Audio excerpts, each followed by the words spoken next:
அவ என்ன பார்க்கும்போது அவ கண்ணுல லவ் இருக்குமாடா, பயந்தானே இருக்கும். அது வேணாம் மச்சான், ப்ளீஸ்ரா. எனக்கு சாதாரண ஜுரம் வந்தா கூட அவ தாங்க மாட்டான் மச்சான். 2-3 நாள் சாப்பிடாம அழுதுகிட்டே இருப்பான்.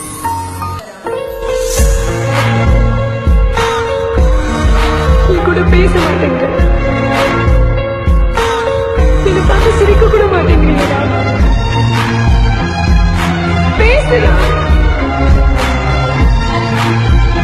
பேசுறா. என்னோட கேவலமான நிலைமையில உன்னால என்ன வைக்க முடியுமாடா?